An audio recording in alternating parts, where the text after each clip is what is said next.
Hey everybody, Hvac here, and welcome to another Mercenary Thoughts from the Inner Sphere, episode, 275? And today we're going to be talking about the Bandit Hovercraft.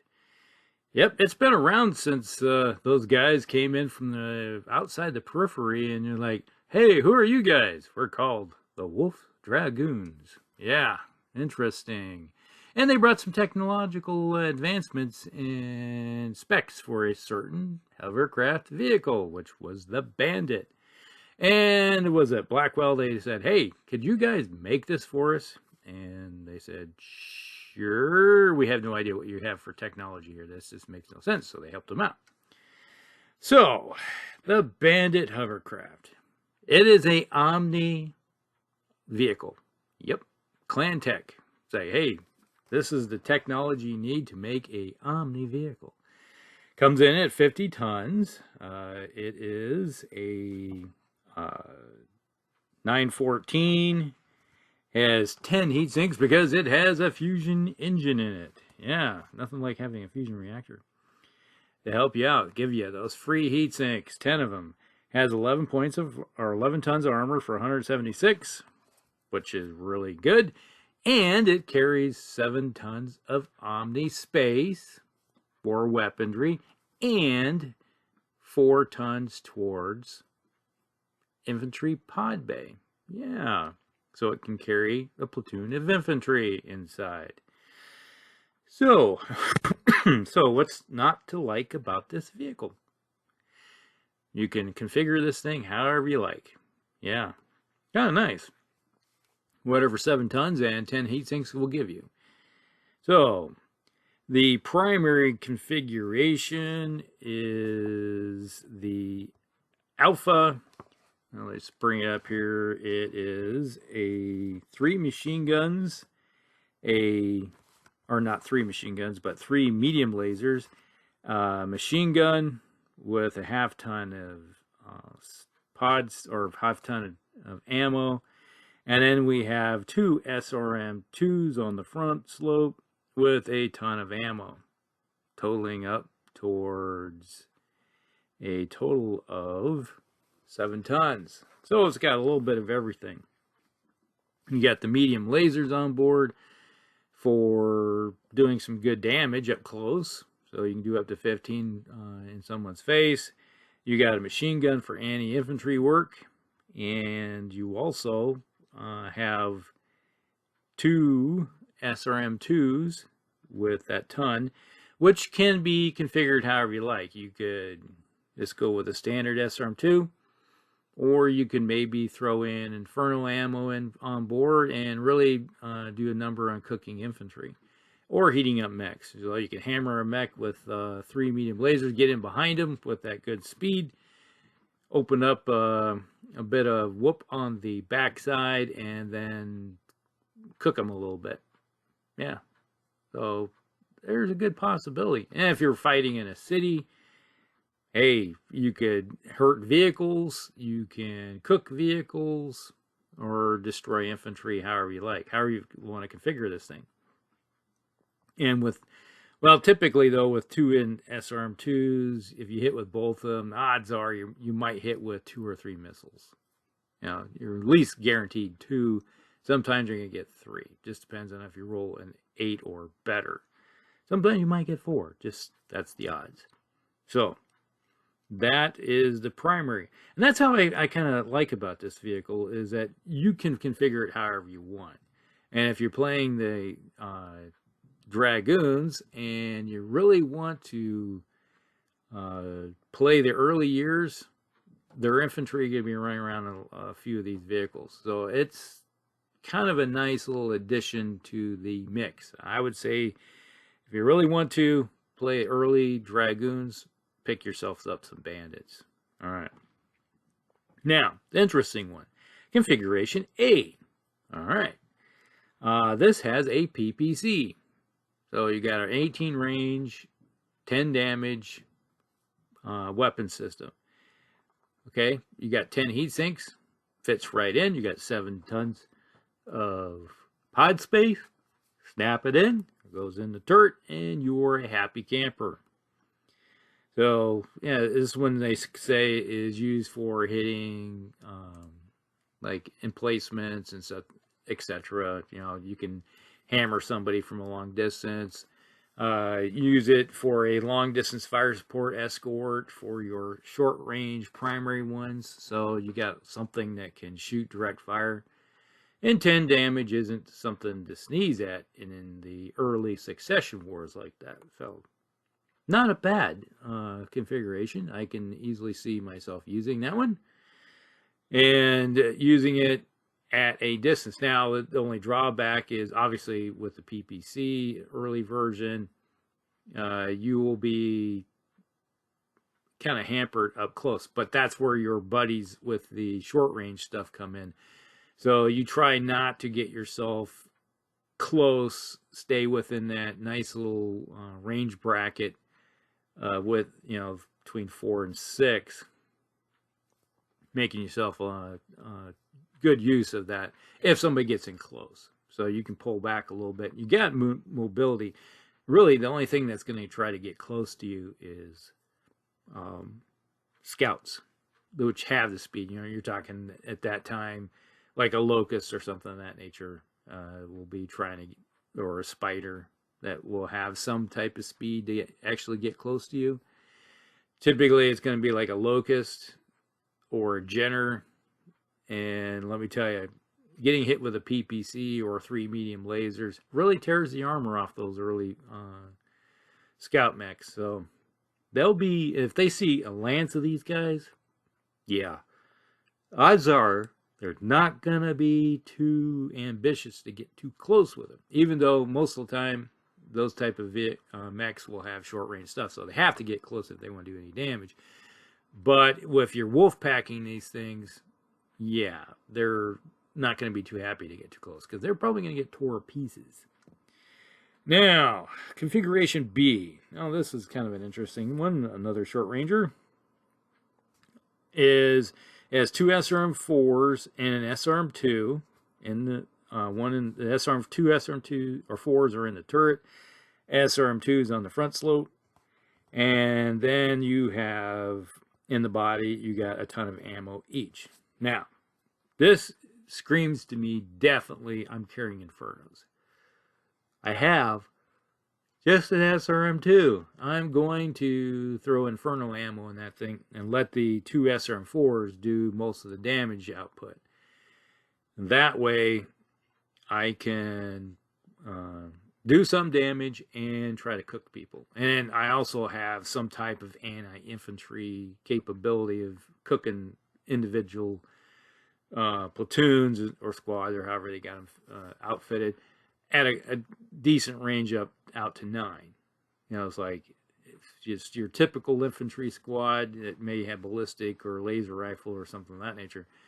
They're going to be hampered by range while you can sit back and just pummel them from a distance. So there is that. And you got the speed to get into that sweet spot range on some infantry. Or if you come up like, once again,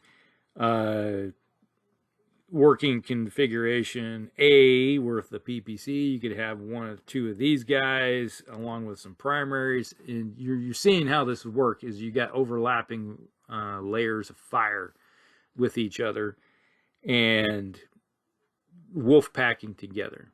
The only thing that might be a problem for a wolf pack is if they're too close is like artillery, like direct fire. But that doesn't usually come into play to later in the game, where the advent, like say the arrow system or something like that. Then we have configuration C. This forgoes the SRM2 and goes with 2 SRM6s in the turret. Okay, this is starting to look like some of the other hovercraft that you're going to be finding, you know, previously I've talked about. And it's very comparable to some of the capabilities. 2 SRM6s with a ton of ammo. Yeah, you're going to get about 7 turns, 7.5, 8. You know, if one's going to be running out. But in your typical game turns, most Battletech games are done by 6 to 8 turns. So, and the odds are these guys will have dove in quickly, did a bunch of damage, and dive out as a kind of a harassment type fire. And they're actually later in the game, they'll probably still have ammo, because in the beginning they're not going to be firing too much. They'll drop off the payload of infantry someplace, overwatch for a couple turns and wait to see what happens. And then later in the game, if you're following forces with the heavy hitting mechs and stuff like that, or tore up some other mechs or vehicles, then these guys can dive in and hitting vehicles in the flanks or the rear with SRM6s, and you got a bunch of 2-point shot groups, probably 4 on an average each, so you might have between 7 to 12 shots that hit. Most likely it's going to be around 8 or 9, between 7 and 9. And if you hit them in the flanks, where you say a standard track vehicle, you're going to have a few bonuses there towards mobility hits and knocking them down. That's kind of how I look at those guys. These are guys are going to be your later in the game style hovercraft. Then we move on to Configuration D. Configuration D, this one has 3 LRM5s. Okay. And then it has a 1 ton of ammunition. This is your long-range indirect or direct fire support system. An LRM5 is a lot better doing the job in some cases, I'd say, than an LRM10. I'd rather take LRM5s than LRM10s because, yeah, they're on an average, they're going to be doing 3 points of damage each. That's on an average. And but you can sit there at longer ranges and park this vehicle someplace, let's say in a tree line or something, and just rain down fire, along with maybe the PPC version. And then when this starts getting a little hot for them, just bug out quickly and move to a different position. Because if you're facing off against slower moving mechs or vehicles that are like 4.6s, they're not going to catch these guys. They can keep themselves in the longer range sweet spot. The only drawback is, once again, it's a vehicle that will be able to fire 8 turns, and then it's out of ammo. And it has nothing to do any support. Then it's just kind of like floating around. And other than if somebody's one of those ambitious types that wants to do mech leg attacks and go Mach speed 14 and hit somebody in the leg with one and banging up both vehicle and mech, yeah, more power to you. But that's going to be your only weapon that you will have after you run out of ammo. So you got those 10 heat sinks. It might have been better off going with 2 LRM5s and then taking the bit of tonnage that you save from one of those and give yourself 2 medium lasers. So at least it has some type of weapon configuration to support it. That's my only thing I would say about D. Okay. Then we got configuration E. Has an LRM-10, a medium laser, and a ton of ammo. Okay, now this one recognizes the fact that, yeah, you need something up close in case when you do run out of ammo. It goes 10 or 12 turns with that LRM-10. On an average, you're going to be doing about 6 points of damage, which is the average of 2 LRM-5s firing. Yeah, you're still going to be a 5 block and a 1 block if you hit with 6. And if you have 2 LRM-5s, it's 3 and 3. So you're probably better off just going with 2 LRM-5s and 2 medium lasers. You see the math here? Yeah, that's kind of like how I look at that. And so I kind of like would combine D and E together in a certain way and make it that kind of configuration. It's about the best of 2 worlds. Hey, it is an Omni-Mech. You can do it with no problem. You just plug and play. All right? So just make your commander says, I'd rather go this route, and the vehicle commander goes, yep, that works for me. All right, let's do it. So you got something at close in, and you got something at long range. All right, so there you go. Now, we move on to, let's see, that was E. We move on to F, configuration F. This one's an energy weapon version. It has a single mounted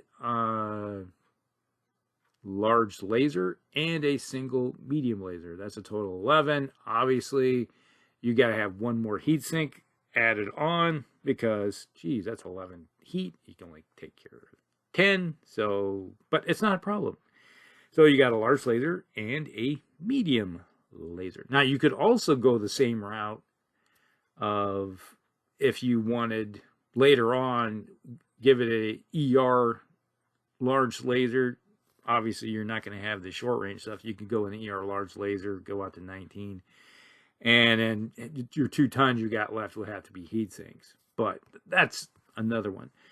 But in this case, you go out to 15, you do 8 points of damage. You got a medium laser that goes out to 9. So you do have a little bit of overlap, and you can do some good damage.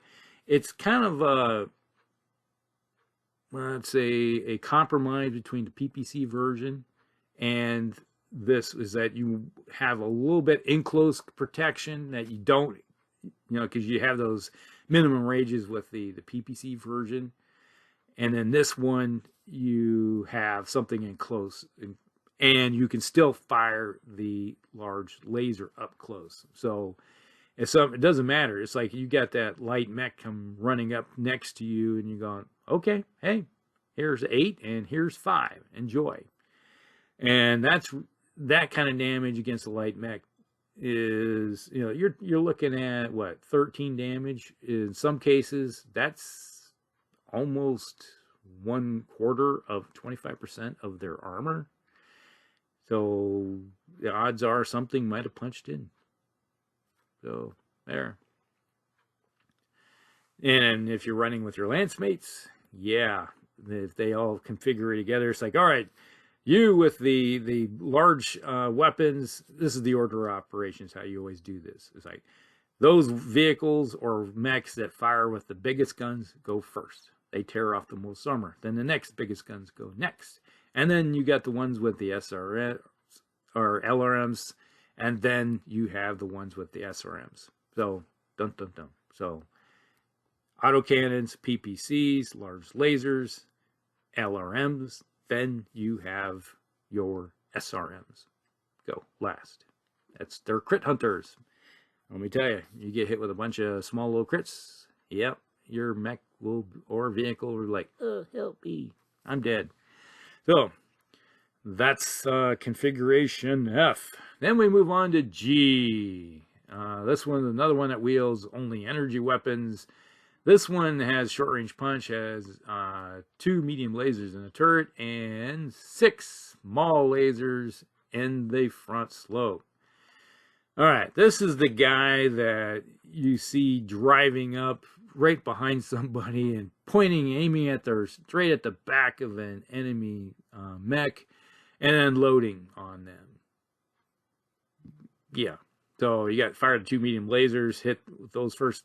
Hopefully you're hitting there, and then you unleash with all the other small little lasers.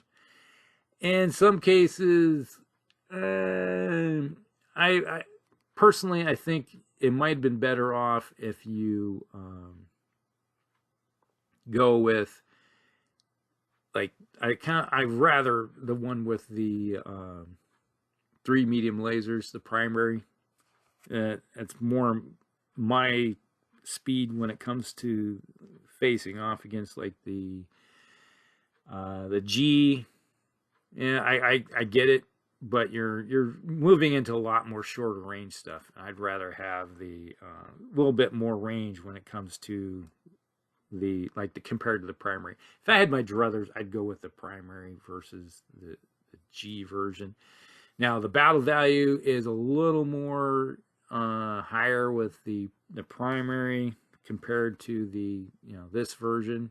Now obviously the small lasers are less battle value. Okay, there is that. So, there it is. But let's see. Next, we got the H version, Hvac. This one has 8 tons of infantry pod space. Yes, we are bringing in the heavy hitters, throw in the back hatch, and when you go say, get out, move out, but that leaves you with 3 tons of space left. So you got a single ER medium laser in the turret, and then you got a single SRM 2 in the turret with a ton of ammo. All right. And in some cases, since you're running with infantry with this one, I would be more inclined to, because you might be running against infantry, the SRM2 is going to be loaded up with Infernos, and you got the ER medium laser, which had some, you know, it goes out to 12. So, and that comes out around 700 battle value. So, yeah, it's one of those ones where if you want to get your infantry there in a quick way with a 914 moving vehicle, and then you have a little bit of firepower left over to do some support up close, let's say rushing them through a city or something and get them to a building you want, like an objective, drop them off, and then you sit there and say, hey, bring your infantry. Hey, we got something to cook them out with. Sorry, but you know, that's just the nature of the beast. Then we got the configuration I. This configuration has 4 infantry tons for infantry bay, forward-facing light machine gun, and a pair of light PPCs, and the turret comes out over 900 battle value. So, light PPCs got some range. You got a little bit in close. Light machine gun, not really good against infantry, but still, it'll hurt infantry. And then you have, obviously, it comes with the infantry. So, there. Not bad when it comes to kind of the direct fire support, and it can work good in a city fight. It can work good out in the open. You got the speed. Drop your infantry bay. It's like, infantry out, scouts out. Let's go, and then do a little support. So yeah, that's not a bad one to think about. Overall, what I think of the Bandit, I like the ability to configure it how you want. And it's like mission dictates, this is the way it's going to be. There you go. And move it out.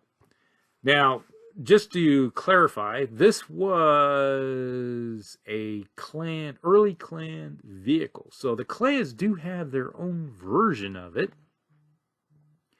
And that is one that has ferrofibrous armor on board, and it carries 5 tons for infantry. All right, and there are some variants with it, which if obviously, you know, the extra tonnage you save up with the ferrofibrous armor gave them the 5 extra ton going towards the infantry bay. So you still got 7 to play with, and being the clans, you can put a lot of good stuff on board when it comes to clan tech.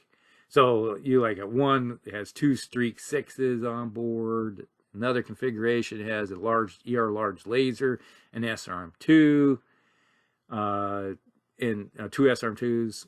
You know, but you're looking at 1100, 1200 battle value comparatively compared to the Inner Sphere version. But obviously, it's got clan tech, so it's going to be doing a lot better.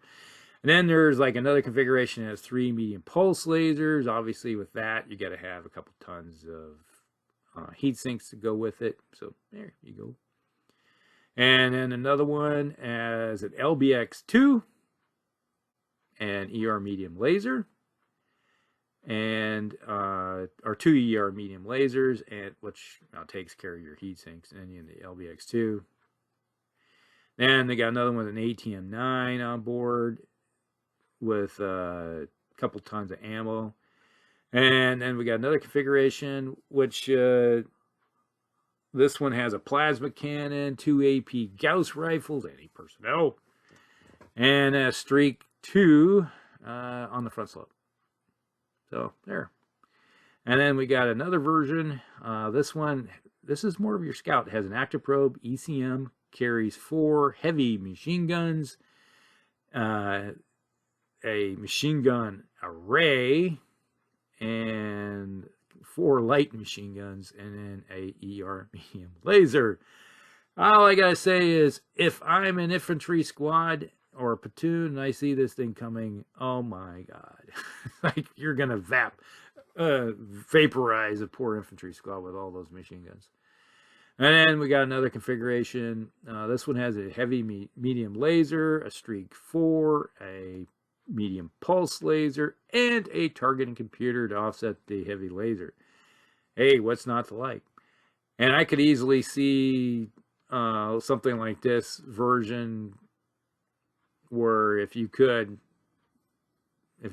1 ton towards a target computer and then a couple ER medium lasers and then the rest into SRM streaks or something of that nature, that might be an interesting configuration too.